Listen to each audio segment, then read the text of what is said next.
Assalamualaikum warahmatullahi wabarakatuh. Halo teman-teman, perkenalkan nama saya Ineke Anggraeni dari 4 PGSD IKIP Siliwangi. Di sini saya akan menjelaskan tentang analisis SWOT jasa layanan bimbingan belajar di Sukoharjo. Analisis SWOT di lembaga pendidikan. SWOT adalah sebuah metode perencanaan strategis yang digunakan untuk mengevaluasi. SWOT singkatan dari Strength, Weakness, Opportunities, and Threats, terlibat dalam suatu proyek atau dalam bisnis usaha.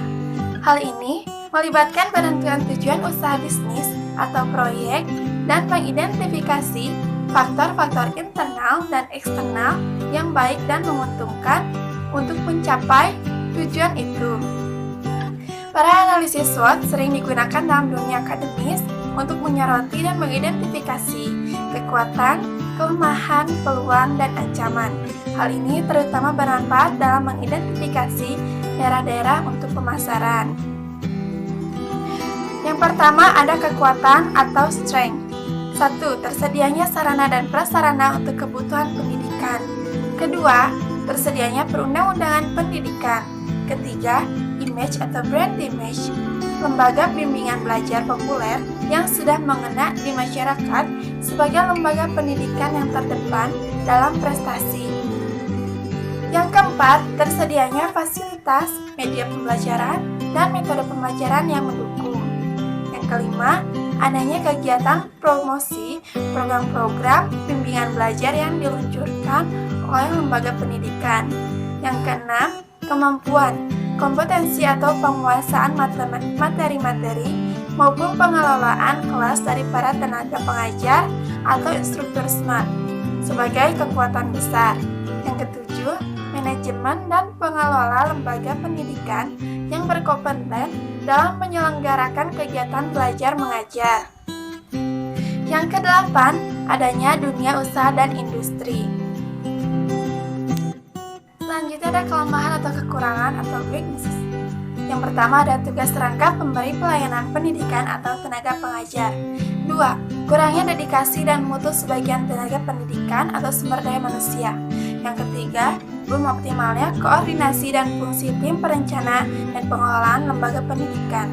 Keempat, kurangnya usaha pemasaran ke sekolah-sekolah maupun pasar potensial yang seharusnya menjadi konsumen utama layanan bimbingan belajar.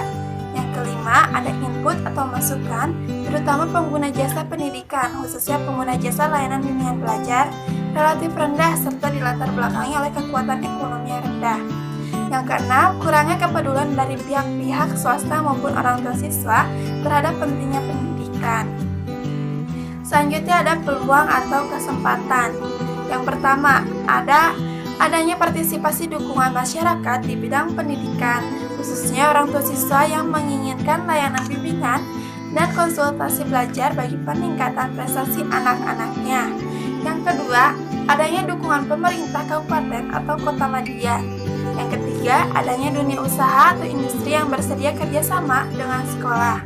Yang keempat, kebutuhan masyarakat secara luas terhadap layanan pendidikan tambahan, khususnya layanan bimbingan dan konsultasi untuk pendampingan belajar bagi siswa-siswi SD, SMP maupun alumni.